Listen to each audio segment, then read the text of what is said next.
We start with breaking news this morning in Northeast Portland, where authorities are searching for a suspect they say shot two Portland police officers last night. Police say he's believed to be armed with a knife and a handgun. Good morning and thank you for joining us here on China Green. We will get to your weather and traffic in just a minute, but first, in just the last hour, police have cleared a residential section just east of the Lloyd Center and north of I-84 that was completely blocked off for hours overnight. Anyone who lives between Broadway and Multnomah and from 15th to 21st Avenue was being told to stay inside with their doors and windows locked. Police have also released new information about the suspect overnight. Sunrise reporter Thomas Schultz is live at Legacy Emmanuel Hospital, where the officers are believed to be. Thomas, what have we learned? Yeah, China, that search for that suspect lasted for 6 hours in Northeast Portland and was something that lasted for a really long time out there as they continued to search for that suspect. The suspect was not located, but police say that the investigation is active. Here's some photos of that suspect released by Portland police. Police say he's a white man in his mid-30s with a beard, black baseball hat, and black jacket over a gray hooded sweatshirt. They say around 8:20 last night, Portland police officers responded to Northeast 21st Avenue and Northeast Clackamas Street after a report of a threat with a weapon. That's when police say the suspect shot two officers. Both officers are stable, though it's unclear where they were shot. Police say the suspect is dangerous and armed with a knife and gun. We heard from Police Chief Bob Day and Mayor Keith Wilson last night as the search for the suspect continued. Yeah, my first reaction was just one of shock. In fact, when I was notified that we had two officers shot, the deputy chief called me and I told him, I repeated it, like, did I just hear you say that we had two officers shot tonight? Mayor Keith Wilson also added that this is a stark reminder of the challenges and dangers of the job of Portland police officers on a daily basis. Meanwhile, we believe at least one, if not both, of those officers are at Legacy Emmanuel Hospital right behind us. We have also seen police vehicles trickle in and out of the hospital grounds throughout the morning, presumably checking on the condition of those officers. China. Our Thomas Schultz reporting live. Thank you, Thomas. Stay with KGW for continuing coverage of the breaking news. We'll update you as new details come in, and you can find the very latest anytime on our website at kgw.com or right here on KGW+. Marion County Sheriff's deputies are investigating a crash that killed a teenage girl and a young woman in the city of Turner. This happened early Sunday morning on Turner Road, just south of Crawford Street. Deputies say that they found a black Kia that had left the roadway and overturned into a ditch. Two passengers died at the scene, while two others are hospitalized with injuries. The cause of the crash is under investigation.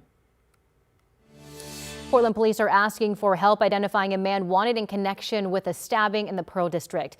Take a look at these surveillance images. Authorities say a woman was stabbed on Saturday, December 20th, just before midnight on Northwest 13th and Hoyt. Police say she survived wounds to her torso. Crime Stoppers is now offering a $2,500 reward for information that leads to an arrest. Two other local headlines: an MLK Day demonstration ended in arrest outside Portland's ICE facility last night. This was the scene around 7 p.m. Demonstrators trespassed onto federal property for a sit-in, holding photos of individuals who died in ICE custody or during ICE operations. About 10 minutes later, agents positioned behind the gates and fired pepper balls towards the crowd. Shortly after that, they opened the gates, used pepper spray on several demonstrators, and detained a few people. Some people also took the Martin Luther King Jr. holiday as a chance to celebrate what he stood for and help others. In Northeast Portland, volunteers with Solve came out to clean up local parks. I think it's great to just have the opportunity to give back and show that we care about the communities that we're in, to give back in any way, shape, or form. And this is one way that we can, on a broad scale, show the community that we're here and we're here to stay. In Salem, a couple hundred people poured into McKay High School gym to hear community leaders talk about coming together. They also marched on a peace walk to Salem First Free Methodist Church. In Fairview, volunteers with the Sunshine Division and Kaiser Permanente worked to give back to thousands of families in need. They gathered at Reynolds Middle School to hand out food pantry items and also made deliveries to people from Salem to Cornelius to Longview and Vancouver.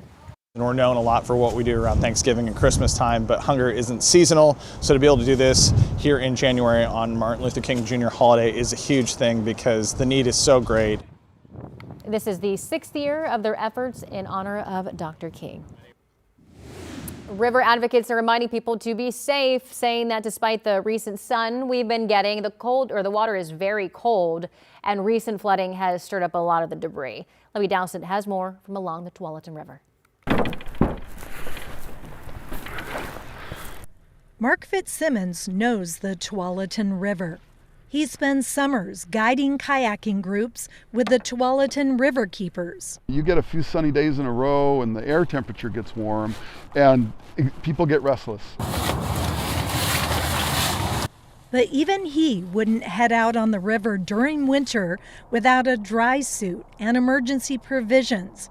He says the smooth, sunny surface does not reflect what's underneath after flooding. It starts to float. It starts to float root wads. It starts to float logs, entire trees. It starts to float piles of firewood. He says lowered branches can sweep you off your kayak, or snags in the current can funnel you underwater.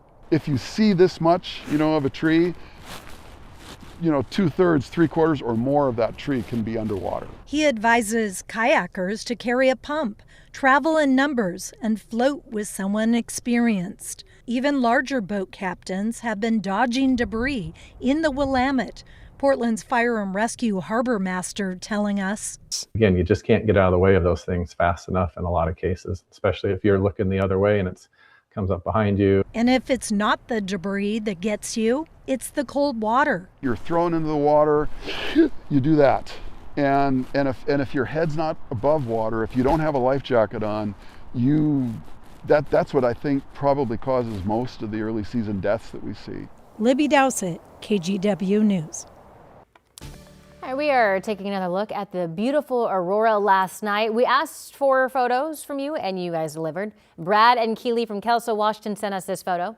And take a look at the amazing photo from Rainieri, Oregon, sent in by Michaela. And then Austin sent us these photos from Triangle Lake taken at 3 a.m. We want to see more of your photos. If you captured the northern lights last night, just text them to 503-226-5088. And remember to tell us your name and where you took the photo.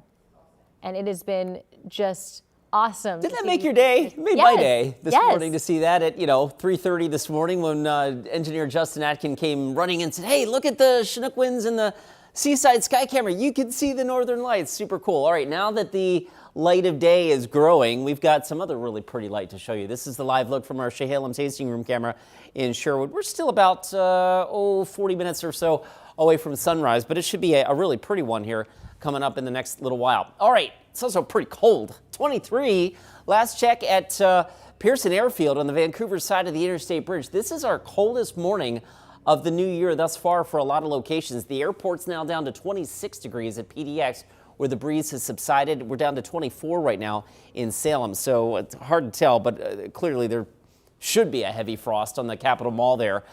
28 right now, Tiger, 24 Hillsborough. You've dropped another degree, and Amsoil checking in with 26. It's 40 in Silverton. Why? We've got a temperature inversion. Milder aloft, colder down at the surface. If you're not experiencing the real cold this morning, you are probably experiencing a gusty east wind out of the gorge. That is with us again today. Crown Point gusting to 63. Corbett has now notched a 62-mile-an-hour wind gust this morning, and Troutdale gusting to near 40. That will be in all the places that felt the east wind yesterday. You will continue to feel that throughout the day today. So a cold, breezy day, especially on the east side, but sunny.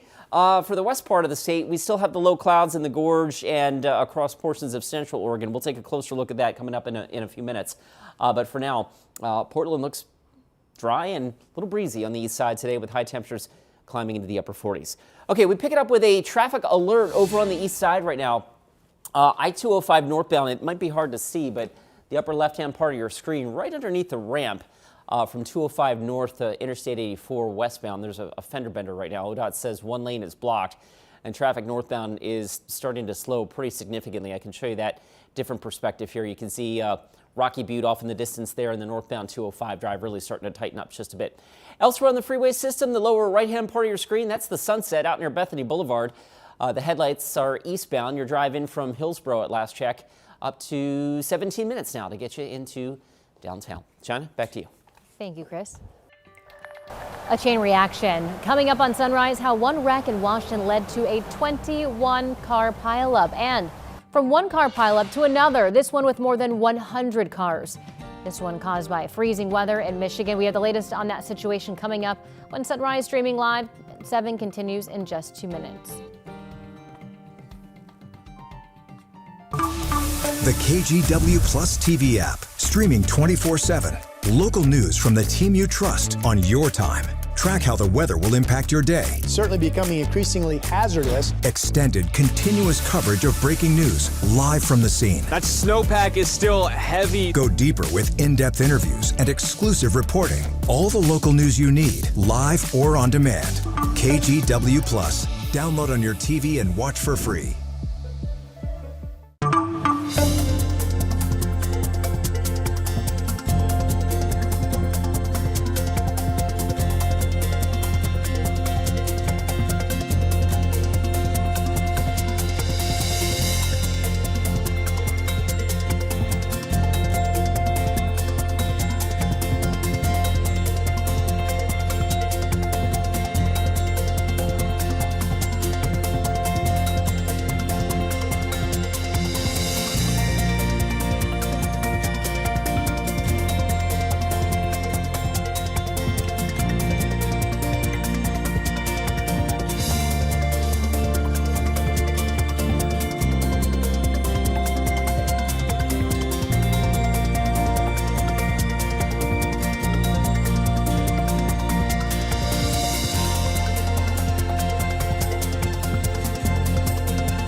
The KGW Plus TV app, streaming 24/7. Local news from the team you trust. Track how the weather will impact your day. Breaking news live from the scene. All the local news you need. KGW Plus. Download on your TV and watch for free. On Weather Impact Alert Days, stay informed, prepared, and connected with KGW and KGW Plus. Coverage that alerts you to what's coming and how it will impact you. Watch extended weather coverage on KGW Plus. We're turning to breaking news now. Portland police are searching for a suspect they say shot and wounded 2 police officers in Northeast Portland. Portland Police Chief Bob Day says both officers are stable. Here's a look at the scene late last night. Police say the suspect is believed to be armed with a knife and handgun. Police also released these photos of the suspect. He's described to be a man in his mid-30s wearing a black jacket over a gray hoodie. He was also seen with a black backpack and a green shopping bag. Police say the suspect is considered armed and dangerous and should not be approached. Anyone with information, including surveillance video, is asked to call 911. Well, we are learning more about what caused a massive crash in Washington on I-5 in Milton. Authorities say it was apparently caused by debris on the roadway. 21 cars were damaged on northbound I-5 just before 5 a.m. yesterday after a 2-car crash sent either a muffler or bumper into the road. While troopers were on the way to clear that crash, the debris caused several other crashes. One towing company says it's one of the biggest crashes they've seen. It's pretty uncommon for around here. You know, the last one I can think that comes close to this was at least maybe 4 or 5 years ago. 3 people had minor injuries. Medics took one other person to the hospital as a precaution. Meanwhile, whiteout conditions in Michigan caused a pileup of more than 100 cars yesterday. This as freezing temperatures are forecast across many states this week, creating dangerous travel conditions. Sherelle Hubbard has more. More than 100 cars and several jackknifed semi-trucks sprawled all over the road for hours Monday after they were involved in a pileup on a Michigan interstate. The local sheriff says it began just before 10:30 a.m. on Interstate 196 in Zeeland Township near Grand Rapids. Holy. This video from a driver who was involved in the pileup shows the aftermath, with cars smashed up against semi-trucks. Goes back for miles. He says there were whiteout conditions from a snowstorm ahead of the crash. It can be almost like going into a white curtain. We believe what happened is that a vehicle struck a semi-truck, a tractor trailer. That then set off a chain reaction. I can tell you that a couple dozen tractor trailers were involved in this incident, included in the 100 vehicles that were involved. The accident prompted the closure of the interstate in both directions between 2 exits, while authorities worked to clear the wreckage. The Ottawa County Sheriff's Office says there were no fatalities and 10 people suffered minor injuries. We got about 100 cars. All right. while dangerous sub-zero wind chills are gripping the Midwest and Great Lakes. Frigid cold temperatures 20 to 30 degrees below average are expected to affect many parts of the U.S. soon. About 70% of the population of the U.S. with temperatures this week that will be below freezing, below 32 degrees. I'm Sherelle Hubbard reporting. And speaking of freezing, today is the coldest we've seen. Yeah, this so far this winter, 26, maybe 25, 26 for sure at PDX is the coldest temperature we've had this season at the airport, right? And last check, it's holding steady at 26 with a clear sky and a light west breeze. Check this out up in Vancouver. It's pretty. That's really cold. 23. That's the coldest temperature of the season so far. I think up at Pearson Airfield as well. So getting the kids out the door, big coat morning for sure. It is cold. If you're not waking up to the gusty east wind, which in and of itself obviously creates a wind chill, right? The 36 in Troutdale, the feels like temperatures in the 20s, low 20s or upper teens because of the gusty east wind. But what that east wind does is it mixes the air up and it keeps the temperatures from bottoming out. Areas that don't have the east wind have plummeted. So case in point, Wilsonville is down to 29, Hillsborough is down to 24, and our state capital looks like you've dropped another degree down to 24 in Salem. Meanwhile, the other side of the coin is the gusty wind coming out of the gorge. Corbett's gusting to 62 in the last 2 hours or so. Troutdale along Interstate 84 gusting pretty regularly to near 40 miles an hour, and the setup remains the same throughout the day today. So if you had the east wind yesterday or overnight, you will likely continue with that throughout the day today. That's what Futurecast shows us. East winds whipping through the west end of the gorge, 40, 50 miles an hour for some parts of East County, Gresham, Troutdale, Corbett, etc. And even along the portions of East Portland, and then in some of the other nooks and crannies. You know who you are. If you feel that east wind on these type of days, that will continue to be the setup. Otherwise, it's going to be sunny and pretty nice for the western part of the state. The East Gorge, Columbia Basin, north central Oregon, you have been locked under this low cloud deck for days and days and days. There are some signs that we're going to start to erode that a little bit. In fact, Futurecast bears that out a bit here as I roll the clock on our computer model. Maybe the first time in a couple of days that the Dalles clears out. It's possible today out towards Arlington and then south towards Lake Madras. Places that have been locked in that low cloud, frosty, just yucky days, right? Looks like we might see some improvement. If not today, I think certainly by tomorrow, the weather does start to mix out a little bit for you. Meanwhile, southwest Washington, northwest Oregon, we should see sunshine, maybe some high fair weather clouds overspreading the region, but really just a good looking day today, minus the cold east breeze. 50 or so in Portland, 48 in Salem. Longview gets into the upper 40s. The coast will be well into the upper 50s today as well. So sunshine for days. This is continuing to be a story. January is on average Portland's third wettest month of the year. We've ripped off 8 consecutive dry days, and we may rip off another 6, 7, maybe 10 more. Did I just say 6, 7? Oh my goodness. If my son is listening to us right now, first of all, go to school. All right, let's get you out the door. Oh my goodness. We do have a traffic alert right now on the east side of town, I-205 northbound, and as I say that, it looks like this may have cleared. We had a crash northbound near the 84 interchange, and I think that may have just gotten out of the way yet, so traffic is moving a little bit better there now. Elsewhere on the freeway system, obviously, we're getting a little bit busier. 20 minutes, your westbound I-84 commute coming in from Troutdale will take you up to the Interstate Bridge. I-5 south, of course, plugging up at SR14, and that's normal for this hour of a Tuesday morning drive. Right now, that sits at 18 minutes to get you in from Main Street, south of the Fremont. China. Thank you, Chris. President Trump saying he doesn't think European leaders will push back too much as they're weighing trade retaliation over the president's new tariffs regarding Greenland. I'm Alice Barr in Washington. I'll have the latest details and the economic fallout coming up. The KGW Plus TV app, streaming 24/7. Local news from the team you trust on your time. Track how the weather will impact your day. It's certainly becoming increasingly hazardous. Extended, continuous coverage of breaking news live from the scene. That snowpack is still heavy. Go deeper with in-depth interviews and exclusive reporting. All the local news you need, live or on demand. KGW Plus. Download on your TV and watch for free.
On weather impact alert days, stay informed, prepared, and connected with KGW and KGW Plus. Coverage that alerts you to what's coming and how it will impact you.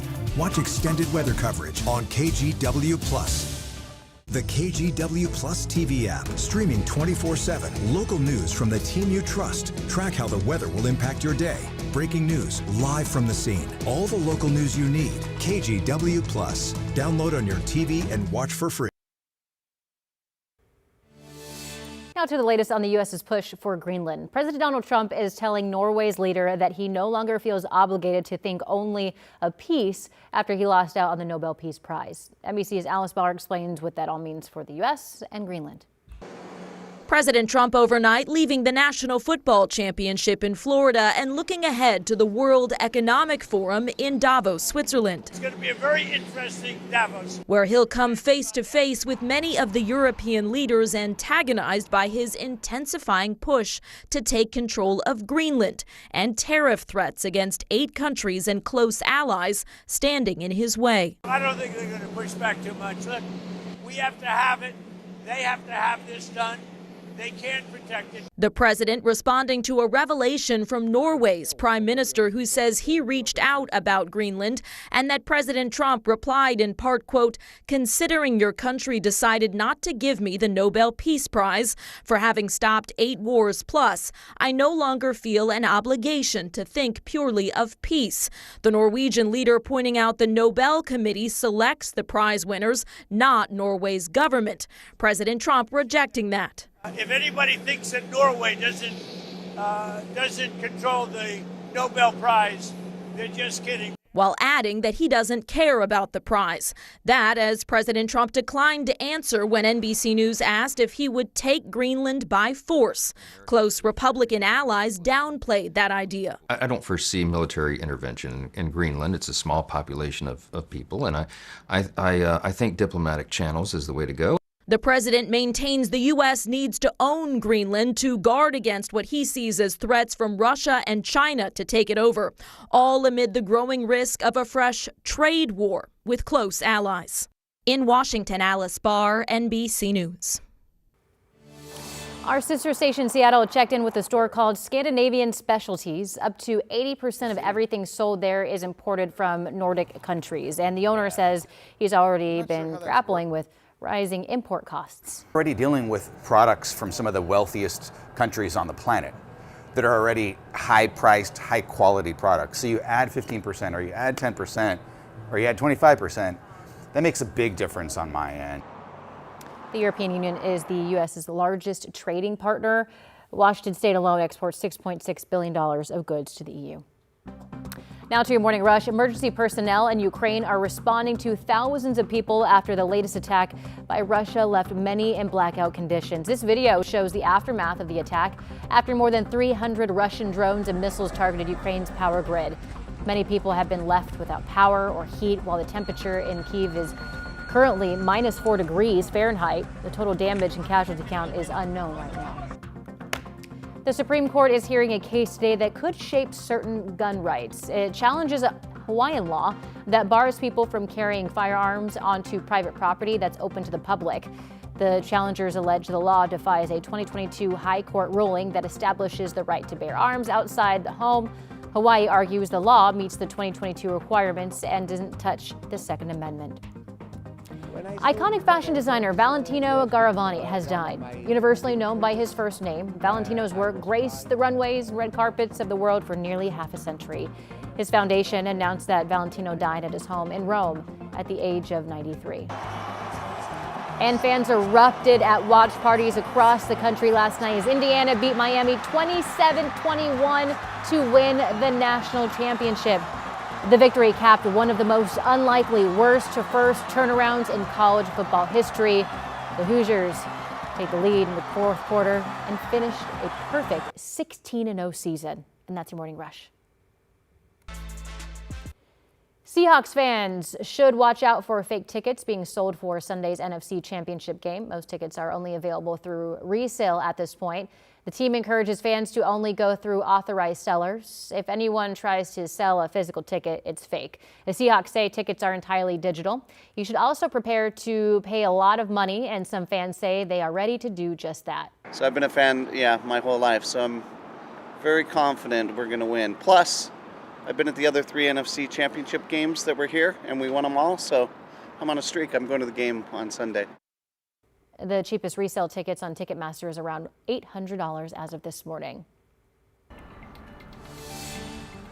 This morning, a Portland police investigation is underway as they search for a suspect they say shot 2 officers last night. We'll have the latest on the investigation coming up next. And the official start of tax season is now less than a week away. What you need to know before you file coming up. Sunrise streaming live at 7 continues after this. We have now issued a weather impact alert. We could expect conditions in some parts of our area to change drastically pretty soon, right? And very quickly, yes. This is significant rainfall coming our way. You'll definitely want to be extra cautious. Certainly becoming increasingly hazardous. We've got the potential for some tree limbs or even trees or power lines to come down. Of course, when you hear thunder, it's always best to take cover. On Weather Impact Alert Days, stream extended coverage on KGW+.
On Weather Impact Alert Days, stay informed, prepared, and connected with KGW and KGW+. Coverage that alerts you to what's coming and how it will impact you.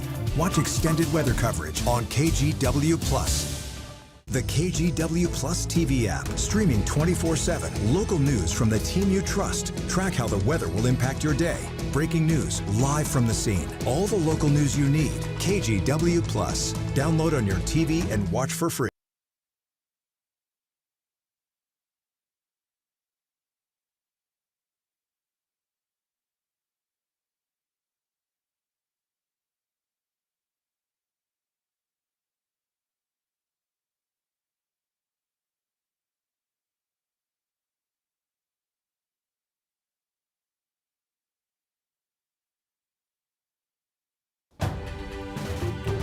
We're coming up on 7:29 on your Tuesday morning. It is a cold one out there, but it's going to be a bright and sunny one in just a little while. This is the live look from our Wells Fargo sky camera. 26 degrees last check at PDX. If that holds, that's the coldest temperature of the morning. Let's rephrase that. The coldest temperature of the season so far at PDX. And Pearson Airfield has slipped down to 23. It's 22 in Battleground, 24 Hillsboro, and 24 Salem. If you're not experiencing the gusty east wind, you were likely in the 20s this morning. Meanwhile, east side of town, east to 205 and out towards East County, you will have another day with gusty east breezes blowing out of the Columbia River Gorge. But most of us across southwest Washington and northwest Oregon will enjoy full sunshine today. I've got Portland getting up to 49 degrees. Let's get you out the door with a live look at the roads right now. And the freeway drive, not bad, but we do have a couple of slow spots beginning to build. We'll take you to one of them. I-5 from Clark County, of course, bunching up a bit near the Interstate Bridge. We'll zoom into that. Your trip in from Main Street to the Fremont now is up to 21 minutes. Elsewhere on the freeway system, Highway 26 inbound, of course, tightening up at the Sylvan Hill. Right now, that drive in from Hillsboro is averaging 24 minutes.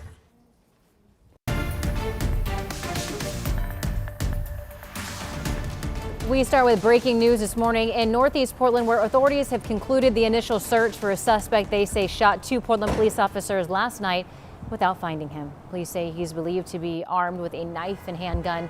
Thank you for joining us here. I'm China Green. We will get to your weather and traffic in just a minute, but first, earlier this morning, police cleared a residential section just east of the Lloyd Center and north of I-84 that was completely blocked off for hours overnight as they searched for the shooting suspect. Anyone who lives between Broadway and Multnomah from 15th to 21st Avenue was being told to stay inside with their doors and windows locked. Sunrise reporter Thomas Schultz is live at Legacy Emmanuel Hospital where the officers are believed to be. So Thomas, what have we learned? Yeah, China, that search lasted for 6 hours this morning before police cleared the scene, but they do tell us in the past hour or so that this is still an active investigation because that suspect has not been arrested yet. Here is a couple of photos Portland police released earlier overnight of what that suspect looks like. Police say he is a white man in his mid-30s with a beard, black baseball hat, and black jacket over a gray hooded sweatshirt. They say around 8:20 last night, Portland police officers responded to Northeast 21st Avenue and Northeast Clackamas Street after a report of a threat with a weapon. That's when police say the suspect shot 2 officers. Both are stable right now, though it's unclear where they were shot. Police say the suspect is dangerous and armed with a knife and gun. We heard from both Police Chief Bob Day and Mayor Keith Wilson last night as the search continued. Here is their reaction. Our commitment is not only to the safety and the well-being of our officers tonight, but also for this community that we're in. It's a vibrant neighborhood, a business community, so we will do our very best tonight to bring this to a safe conclusion. This is a stark reminder of the dangers of the job. The jobs that our officers go out every day to serve and protect our community, and we're grateful for. All indications are that one or both of those officers has been taken to Legacy Emmanuel Hospital right behind us. And all throughout the morning, we've seen police officers driving to and from that parking lot right behind us where the emergency room is located, presumably checking in on the condition of those 2 officers. China? Thomas, thank you. And stay with KGW for continuing coverage of the breaking news. We will update you as new details come in. And you can find the very latest anytime on our website at kgw.com or right here on KGW+. Authorities in Clark County say a person has been taken to the hospital in critical condition after they fell 30 feet in a wooded area. Around 4 o'clock yesterday afternoon, Clark County AMR found the person hurt and bleeding just north of Vancouver and Philida. It's not clear yet what caused the fall. Authorities arrested 2 people Sunday accused of trying to steal copper cable not far from the airport. Officers were called to a burglary along Northeast Airport Way in the industrial area east of PDX. 33-year-old Carlos Chavez and 30-year-old Dylan Nagata face burglary and trespassing charges. And Marion County Sheriff's deputies are looking for the people that they say knocked over several street signs, including stop signs. Authorities say the vandalism occurred between January 10th and 11th and created significant safety hazards at several key intersections. Deputies are asking anyone with information on who might be responsible to contact them. In Eugene, authorities say a man is incredibly lucky to be alive after he was trapped in a crevice along the Willamette. Eugene Springfield Fire shared these photos on social media. They say people walking along the river near the University of Oregon campus Sunday afternoon spotted the person. Firefighters say he was trapped about 15 feet down and pinned between a concrete wall and a large chunk of rock. Crews say when they got him out, his body temperature was 76 degrees and would not have survived much longer. Paramedics took the man to the hospital in critical condition. And as it starts to get colder outside, fire crews in Portland are warning about the dangers of space heaters after they've sparked multiple fires in just the last 2 weeks. Kevin Haskins has the details. Just before 5 o'clock Monday morning, a fire at a Southwest Portland apartment in the second-floor bedroom. Investigators say a space heater was to blame. You got to make sure that when you're using those space heaters that you have the area in front of that space heater completely clear of any combustible material. Portland Fire says this was not an isolated incident. In just the last week, crews have responded to 3 space heater fires. Just a week ago, a 64-year-old woman died in a home in the Northeast Piedmont neighborhood. Investigators believe an extension cord connected to a space heater caused it. As temperatures drop, people often turn to space heaters. And fire officials say the number of fires go up, particularly between December and February. We see that increased in the space heater use or the outside warming fires that unfortunately extend to something and we respond. And it's not just what's happening inside homes. As cold weather sets in, warming fires outside are becoming more common, especially for those living outside. Portland Fire says those fires create a difficult balance because while some may start small, they can also spread quickly. That's why the Bureau recently changed how it handles low-risk warming fires, now looking at each situation case by case, weighing the immediate danger while also trying to connect people with shelter and resources. If that fire poses a risk to anything, a structure, a vehicle, vegetation, we're going to extinguish that. That was put into action early Sunday morning in the Lloyd district when a warming fire at a homeless camp outside a Red Robin restaurant spread to the restaurant itself. Fire officials say simply putting a low-risk fire out isn't always the best solution because it can push people into more hidden spaces. We have found that if we just extinguish these fires, those people end up going to alleys and next to buildings like the Red Robin, inside their tent, and we have injuries and deaths as a result of these fires. So we're really trying to manage a very, very changing landscape.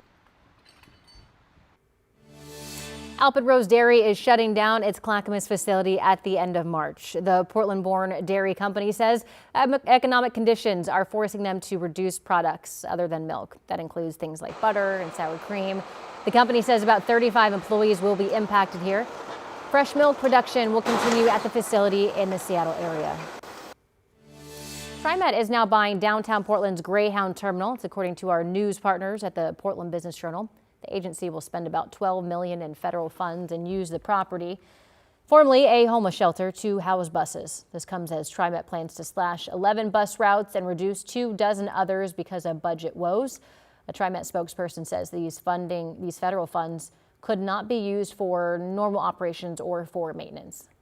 All right, your time now is 7:37. We are taking a live look outside, courtesy of our Chehalem Tasting Room Sky Cam. Taking a look at that sunrise, we have been admiring the aurora all morning. The sunrise also deserves some love too. It is pretty. Hey, how about that? We have a sunrise during our sunrise show. Hey. And we need it because it's cold out there. It's shining right now, 26 degrees at PDX, the coldest temperature so far of the winter season at PDX. And in fact, I think the coldest temperature since last February. So it's cold out there. That's at the airport. Check this out. Pearson Airfield on the Vancouver side of the Interstate Bridge. 23 degrees right now at Pearson Field and elsewhere across the region. I mean, we have some really cold stuff if you're not experiencing the east wind this morning. Burns down to 10, Baker City 23, so obviously the east side of the state even colder. But the valley, the Willamette Valley, some of the coldest temperatures that we've had thus far this winter. All right, the other side of this is that the east wind locations are getting slammed with the east wind again. Corbett had a 62-mile-an-hour wind gust within the last 2 hours. Troutdale along Interstate 84 gusting to nearly 40, and that will be the case throughout the day today. Futurecast bears that out. Not everybody feels the east breeze, but if you're anywhere near the vicinity of the gorge or the east side of town, you will feel it. Also, some of the nooks and crannies in the Coast Range feel that east breeze from time to time as well. We will enjoy sunshine, though, for the west side of the state. I'm not sure I can say the same for the Columbia Basin and portions of eastern Oregon. This is the satellite imagery from very early this morning, and you can see that low cloud deck that's been locked in for days out there. It's still there this morning, but Futurecast does show that eroding a little bit today for the first time in days. So there's some hope here that you get out towards the Dalles and Arlington and Madras that you may see some sunshine today. And as we mentioned, the west side of the state, southwest Washington, will see plenty of sun with temperatures warming into the upper 40s to about 50 degrees or so this afternoon. Hey, I want to introduce you to Taco, because why not? It's Tuesday.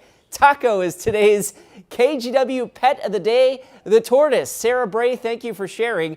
If you'd like to get a shout out for your pet, just email us at petoftheday@kgw.com. You do that, and we will give you the shout out. I think, I could be wrong, with Taco may be our first tortoise. All right, to the 7-day forecast. Won't spend a lot of time on this because it's really boring. Sunny for days. That is another story. Our next chance of rain may be on Monday or Tuesday of next week, and we'll dive into why that's significant in just a few minutes. Let's get you out the door with a look at the roads. The road's in pretty good shape. We've got one or two slow spots out there, but nothing remarkable. At last check, we had an earlier crash on the east side on 205 near 84. That crash is cleared. Drive time as we zoom into the Interstate Bridge, we are bunching up significantly there near SR 14. So stop and go from there. That drive has jumped up to 26 minutes at last check. That is by far the slowest of our inbound commutes so far this morning. Elsewhere, there's a live look at the Sylvan Hill, Highway 26, slow and steady coming in from Skyline Boulevard. Right now, it's just shy of 30 to get you in from Hillsborough. So China, the drive times are definitely creeping up on us as everybody heads back to work and back to school after a long holiday weekend. Thank you, Chris. Still to come on Sunrise. Hospitalizations in children with the flu hitting highs that haven't been seen in years. What doctors say is the #1 cause, coming up when Sunrise continues in 2 minutes.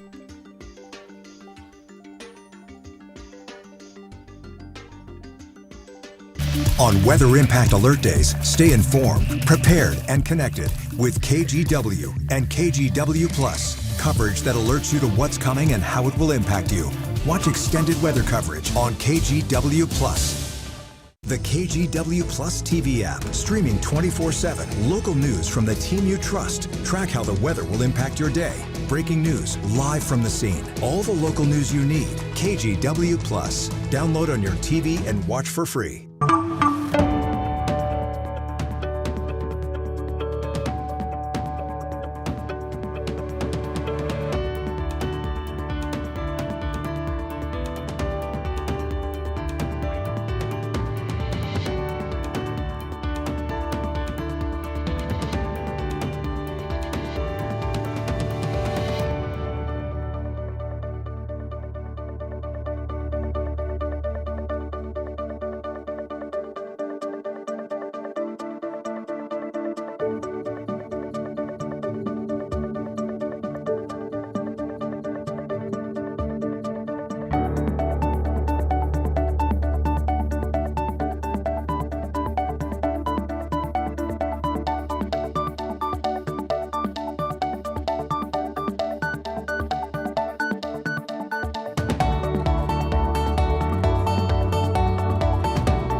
We have now issued a weather impact alert. We could expect conditions in some parts of our area to change drastically pretty soon, right? And very quickly, yes.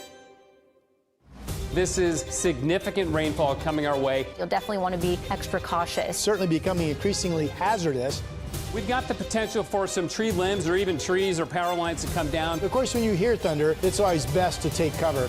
On Weather Impact Alert Days, stream extended coverage on KGW Plus. While flu cases remain elevated across the country, the amount of flu activity has decreased or stayed stable for 2 weeks. However, deaths linked to flu are on the rise. In this morning's Health Minute, Mandy Gaither talked to a pediatrician about why children are one of the groups at highest risk. In the U.S., hospitalizations for flu in children younger than age 18 have the highest peak weekly rate in more than 15 years. And in the latest week of data, there were 15 flu-related pediatric deaths for a total of 32 reported child deaths associated with flu this season. The CDC says 90% of those who died were not fully vaccinated against flu. Children, especially under the age of 2, they're pretty small. And when they're still small, you get something that's just so inflammatory, like influenza. When it gets into your lungs, it causes a lot of inflammation. Dr. Frank Esper with Cleveland Clinic Children says the best protection against severe disease is for adults and children 6 months and older to get a flu shot. By protecting yourself against influenza, you're also protecting everybody in your family. Washing hands and highly touched surfaces can also help prevent the spread. For young children, especially at preschool, Esper recommends an adult using an alcohol-based rub to remove germs. Alcohol is actually a better way to clean off their hands than to use soap and water. If a child is sick, Esper says to keep them home, and you can also consider masking. We masked up during the first rounds of COVID. We saw flu just drop, because everybody was staying away from each other. Everybody was masking when they were out, and flu couldn't get through that. For Health Minute, I'm Mandy Gaither. All right, we are taking another look at the beautiful aurora last night. Adam said he drove out to Crown Point around 10 last night to get these photos, but he said the real magic didn't happen until around 2:45 this morning. So take a look at, yeah.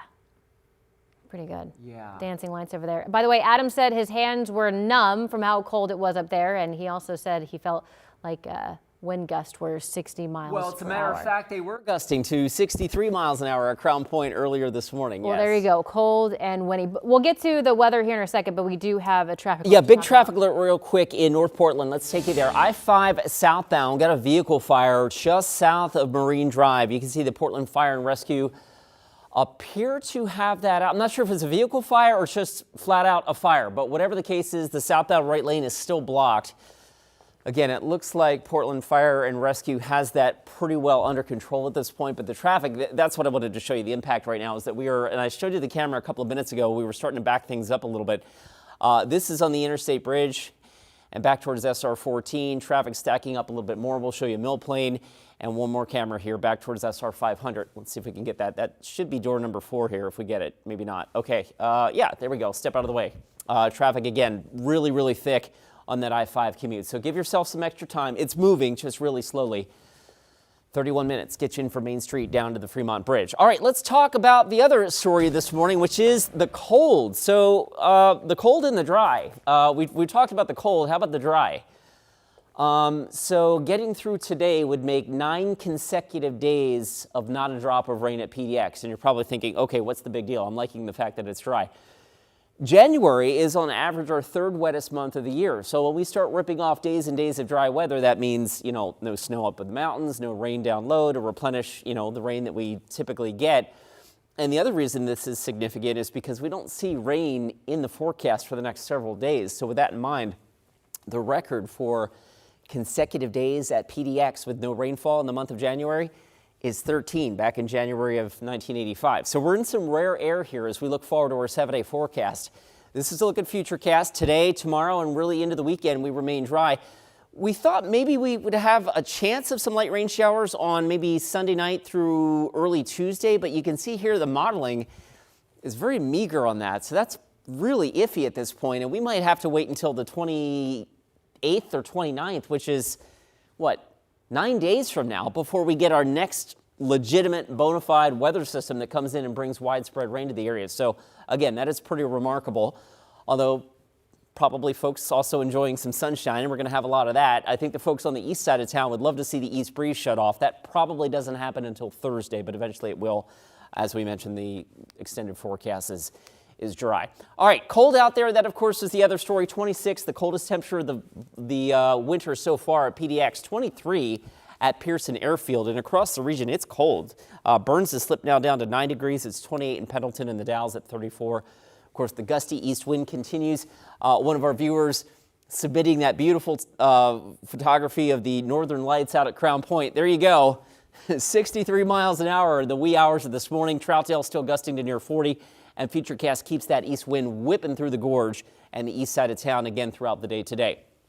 North Central Oregon, the Columbia Basin, the East Gorge, you folks have been locked under these low clouds for days. And in fact, I can't imagine a worse drive than Interstate 84 out through eastern Oregon and then I-80 or whatever, 84 out towards Pocatello. I mean, it's been just miserable. With a low cloud deck there. Now, there are some signs that that's going to erode a little bit here today. So finally, for the first time in some days, we may actually see some sunshine in that part of the state. More confident of that happening tomorrow. Our Futurecast has the Willamette Valley climbing into the upper 40s to near 50 today. And our 7-day forecast, we don't really need to spend a lot of time on it because it's pretty boring. The next chance of rain probably not getting in here now until Monday or beyond. China, we will keep you posted on that. That continues to be a story of how dry this January is becoming. Thank you, Chris. I return to breaking news now. Portland police have concluded the initial search for a suspect they say shot and wounded 2 police officers in Northeast Portland. The suspect has not been found, but police say that there is still an active investigation. Portland Police Chief Bob Day says both officers are stable. We have a look at the scene from last night here. Police say that the suspect is believed to be armed with a knife and handgun. They also released these photos of the suspect. He's described to be a man in his mid-30s wearing a black jacket over a gray hoodie. He was also seen with a black backpack and green shopping bag. Police say that the suspect is considered armed and dangerous and should not be approached. Anyone with information, including surveillance video, is asked to call 911. In Seattle, a cannabis shop owner is desperate for help tracking down a thief he says stole from his store, then ran over an employee. A warning, you might find this surveillance video difficult to watch. So first to the surveillance video inside the shop that appears to show the customer swipe a small bag with about $46 worth of product. He then walks out and shows the suspect. Video shows a suspect jaywalking to her car with the employee right behind. He manages to snap a photo of her just minutes before the car lurches forward, striking and dragging him. Man, there's nothing that's worth running over anybody. So she's so stupid. This is one of our lower valued items in here. She should have stole something more expensive if she was going to try to steal. The shop owner says the employee was taken to the hospital with a broken ankle and concussion. Police are investigating, and the business owner is offering a $1,000 reward to track down the suspect. The official start of tax season is almost here, and before you file your taxes, you may want to be on the lookout for some changes. We'll break down what you need to know when Sunrise continues after this. The KGW Plus TV app, streaming 24/7. Local news from the team you trust on your time. Track how the weather will impact your day. Certainly becoming increasingly hazardous. Extended, continuous coverage of breaking news live from the scene. That snowpack is still heavy. Go deeper with in-depth interviews and exclusive reporting. All the local news you need, live or on demand. KGW Plus. Download on your TV and watch for free.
We have now issued a weather impact alert. We could expect conditions in some parts of our area to change drastically pretty soon, right? And very quickly, yeah. This is significant rainfall coming our way. You'll definitely want to be extra cautious. Certainly becoming increasingly hazardous. We've got the potential for some tree limbs or even trees or power lines to come down. Of course, when you hear thunder, it's always best to take cover. On Weather Impact Alert Days, stream extended coverage on KGW Plus. We are less than a week out from the official start to tax season, so make sure to gather those W-2s or 1099s because this year the rules have shifted in some big ways. Brian Abel breaks down the changes and what they could mean for your bottom line.